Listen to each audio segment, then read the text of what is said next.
Hello everybody, Joe the Lawyer here, and holy crap, 15th video, I can't believe it. 15th video of my GM series, because I'm writing my GM guide for my RPG, and I figure every time I do a little writing, I'll do a little video on what I'm writing. And first, thank you guys for liking and subscribing, and for this little thing I started on the last video. I said, near the end of the last video, I said, you know what, a lot of people are really cool, and they're just commenting and saying for the algorithm. And so I thought of, every video I'm going to have a different code word, a secret word in every video that you could just type in as you saying I'm commenting for the algorithm, right? The word in the last video was Excelsior from Stan Lee. And a lot of people did it. It was freaking cool. It's our own little secret password. And I'm going to do a different one every video I do. So this new one for this video, I'll say it somewhere near the end. It won't be at the very end, but somewhere near the end. And that'll be the secret word of the video. All right. So if you guys want to just comment for the algorithm to help it, just listen to the end, say that word. Life is good. Okay. Anyway, what we're doing today is the next stage of the book, and it's running the game. All right, practical considerations, and I've broken this into outside the game considerations. Things to know and keep in mind when you're running the game outside the game, and then the next ones will be the in-game considerations. So starting off, I'm talking about the players, all right? How many, where to find them, where to play, when to play, that sort of thing. So that's what this video is going to be all about, all right? Getting the player group together. Okay, so once you put together an adventure, the campaign that you want to run, the next step is obviously to find a group to run it for. If you have a group already, that's solid and dependable, and they show up on time and they're fun to game with, then really count yourself lucky and don't let them go. All right. If you don't have that kind of group, then you got to start looking for players. The first consideration is how many players do you want in the game? Sometimes this is dictated by the space you have to play in. If you only have enough room at the table for 3 or 4 players, that's it. Other times it's dictated by the game system. For example, less complicated systems like Old School Essentials or Swords and Wizardry, they move pretty fast, so you can usually accommodate more players at the same time. I played in a game at a convention with Matt Finch, the creator of Swords and Wizardry, and he comfortably GM'd the table 13 or 15 of us at the same time. I did not feel like I was overlooked or that it took too long to get to me. It was really like a masterclass in GMing. The last thing to consider is what you personally are able to handle as a GM. You don't want to take on more players than you can run and know that you provide a good time for. It's like waiting tables. I was a waiter for a bit and I sucked. I could only handle 3, maybe 4 tables at once, depending on when they got sat. But I've seen waiters and waitresses go 8 tables without even blinking. So I'm like, Jesus, I suck. Everyone has their own skill set and what they're good at, But if you take on more than you could chew, the game's just going to suffer and fall apart. And if your game falls apart due to bad GMing, it's harder to get another group in the future because, reputation spreads and reputation is everything. Getting and maintaining a rep as a good GM is really dependent on increasing your skill set as a GM and always learning whenever you can, wherever you can. All right, from whoever you can. Honestly, whoever is important. Don't judge a book by its cover. Sometimes you can learn a whole lot from different people. There's a little bit of a segue. I think it's important to say. You should try to get into as many games as you can as a player if you're a GM who wants to GM games. Get into as many different games you can as a player so that you can see as many different GMs as you can run their games. And I say this regardless of game systems. You're going to learn a lot from watching someone run Cyberpunk. There are certain things that transfer over that are not system dependent that you can use in your game, okay? And while you're playing the game, learn as much as you can. Watch how they handle the game table. Always study and learn. In the early days of the OSR, once we migrated from the blogs, all those blogger blogs, to Google Plus, there was a changeover because Google Plus allowed us to put together and to run games really easily. All right, because they had the Google Hangouts function and all that. That was the video chat portion of it. Someone came up with this awesome idea called Flail Snails. I forget what it stands for. You could Google it and all that and what it came down to, but what it was basically a community of 100, 200 of us who constantly advertised games that we're going to run under various systems and adventures or whatever, homebrew, it did everything. You name it, we played it. And we got to bring our favorite PCs no matter what game system they were from, right? It goes back to the original days when players in Gary's games would jump into, they take Core to the Barbarian and jump them into Gary's game, to Rob Kunz's game, to whoever's game. They just played everywhere, right? And it was kind of neat because no matter what system they're from, so we had to improvise and figure out, as a GM, how are we going to fit thing in here? How are we going to fit this AD&D character into a space game or something like that, right? But we were good enough, as GMs that we trusted each other. We would nerf some abilities, increase others. Same for magic or sci-fi tech and all that. And I had my guy was Sir the Fist of Uther. I ran him in, God, hundreds of adventures and dozens of different GMs and all kinds of different systems. And honestly, it was just fucking awesome. I was running around in a spaceship with a magic sword and a goddamn shotgun, sawed-off shotgun. So it was just really fucking awesome, man. But those days are how I went from being a mediocre GM to a somewhat decent one. I look at it as like GM boot camp, and it was fucking invaluable. I learned stuff I had no idea I even needed to learn, things that my eyes were open to. And this went on for a few years, and it was some of the most fun I've ever had in my life playing RPGs. I say just to keep in mind for everybody out there, just play in everybody's games, learn what you can. Go to cons. That's really cool because, the cons you can play in multiple things in one day. Now, once you know how many players you can handle, the next step, how do you find these players? The old tried and true method of going to game stores might work, but what we used to do back in the day was hang up a flyer with those little pieces on the bottom already pre-torn that has your name and your phone number on it. That doesn't work anymore. I don't think the kids today wouldn't even know what the fuck that was, right? Usually these days you're going to probably do it via some electronic means. Some game stores have lists of players who are looking to GM. They welcome GMs because there's such a shortage, right? One place I went to and I asked them, hey, do you have any people looking for games? He had a whole database full. And it was kind of cool because he says, you play this, you don't have to pay any admission. Each player would, each time they come in would pay $2 or $3. But for me, it was free. And I also got like a can of soda and a candy bar every session. So, life's good for us fat asses sometimes, One game store near me runs everything like that through Discord. So you're looking for a group, you just go into a Discord, you say you're looking for a group to run a game for this and that whole thing, right? Now, the only problem with this is that us old bastards like me who are used to pen and paper won't know what the hell Discord is. We'll be getting like their 8-year-old grandkid to show them how to even do it. This may turn them off from the whole thing because it wouldn't be worth it for them, which is kind of a shame because that 60-year-old grandpa has probably been running games since the 70s and might be the best GM these young blue-haired whippersnappers ever played with in their lives. So it'd be good if the game stores could accommodate both styles, One thing I did was offer to run games at local libraries. I had success at that. I had 2 games running at once, actually, 2 different libraries.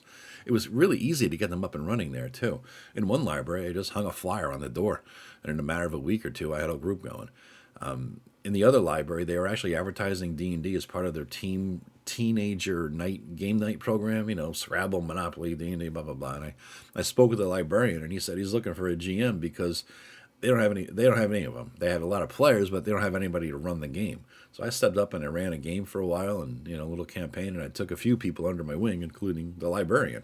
And then there was a few games running with like 20, 25 people involved. It was kind of cool. You go in there and you see what you created, a little germ of just walking in a door. Next thing you know, you got, 3, 4 game tables going at once. Everybody's laughing and having a good time, and it wouldn't happen other than you going in there. And it continues to this day. It's 10 years later, so that's kind of cool, actually. A little legacy, And even one library, actually, my old hometown, they were broke. So I bought 5 players' handbooks and donated it to the library for the reference section. They couldn't take it out, but whoever wanted to could read it and bring it to the, if somebody didn't have a book, they could always take that out during the day, the game day, and then return it at the end. So that worked out good, too. And it's still there, too, those 5 e-books. Lastly, regardless of if you're playing online or in person, you could always just use online resources like bulletin boards. I think N-World has a place, Gamers Finding Gamers. I think D&D Beyond, or wherever the hell it's called these days, might even have such a thing. You just specify, what you're looking for in person or, in person or online, the game system, number of players, yada. It's just kind of like a convention game advertisement, really. I've never done this because the other 2 methods worked for me, but I've heard of it being used to great success by others. So now that you've found the players, you need to find a place to play. Sometimes where you found the players, dictates where you play. You find them in a library at a game store, you're going to play in a library at a game store most likely. Other times it's more difficult to get a good space. I know I've talked before about running a game for a long time, probably over a year. at this Moe's burrito place every Sunday in downtown New Haven. They were setting up and it was slow, so we got to do it. They also had a slow Sunday lunch too. So they, a little, not a big crowd, so it was nice and quiet in there for the most part. And we all ate, and in my case, had a few margaritas. So it paid off for them to have us weirdos in there rolling dice. They didn't understand it, but it was like, yeah, all right, they're eating, they're drinking, whatever. But prior to that location, we were bouncing around a lot, coffee shop to coffee shop. No one had a place of our own that was big enough for the group, so we kept bouncing because these places that we were bouncing around from, they were unreliable for us. We didn't know if they'd be slow enough that they could squeeze us in, fit us in a couple tables together. And one place I remember kept giving us dirty looks that we didn't buy enough coffee and pastries during the course of the hours of the game. But I think my appetite for muffins and donuts soon alleviated their fucking concerns. If you do host at your place, for God's sakes, make sure it's clean. And by clean, I don't mean single guy clean. I mean your future mother-in-law is coming over to meet you for the very first time at your house clean. All right? So if you have pets, Jesus, make sure it doesn't smell like it. Have someone who doesn't live there, who doesn't have pets, come over and give it the sniff test and make sure that somebody can be honest with you, because holy fuck, there's nothing worse than cat piss or dog dander and all that stuff, especially dog hair and cat. I don't want to leave somewhere that smells like animal and hairy from their shedded hair. And oh God, please make sure if I go to use your bathroom, I'm not worried about catching some fatal ass cancer from sitting on the toilet seat. Little things like that go a long way. If you play at someone else's house, be respectful. Keep it clean. Don't clog the toilet. Don't be loud, and don't wake the kids and neighbors. And sometimes you're lucky enough to have a group of players where many of them have large enough spaces to host everybody. So in that case, you could do a rotation, house to house each time. This is good if your players are all coming from some distance away. We try to find central locations, but that always means it's central. It means somebody's close and everybody else is driving far, right? That's kind of a pain in the ass. So if you do, you could just rotate house to house each time. And that way, one player may have to drive 40 minutes each way, but the next session they're playing in their own house in their sweatpants and slippers at their kitchen table, right? So that's great. It balances it out a little bit. You'll need to set up a regular gaming schedule for the group. You should have laid out the proposed days and times in the initial advertisement, so hopefully no one's surprised and asking to play every Tuesday night when you clearly said it's every other Sunday morning. But once you get together is when it all gets hashed out. Figure out what's best for everyone based on work and family schedules. It's important to give them an estimate of how long the campaign itself is going to run, as well as how often, how long each night is going to run. This is important because summer schedules are really different than winter schedules for both for kids and adults with kids, right? Sports games and leagues your players or your kids or their kids are involved in might be factors to consider too. Like, yeah, Monday night is good, except I know in the spring, Monday night I'm coaching my kids' little league game and I can't do it. So in that case, you may need to change it up in the spring, and everybody has that in their heads, right? Little things like that.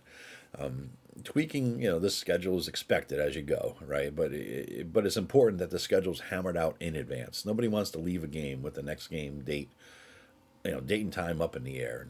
And any married man is going to tell you that their wives, AKA the keeper of the family schedule, will never stand for that kind of loosey-goosey bullshit.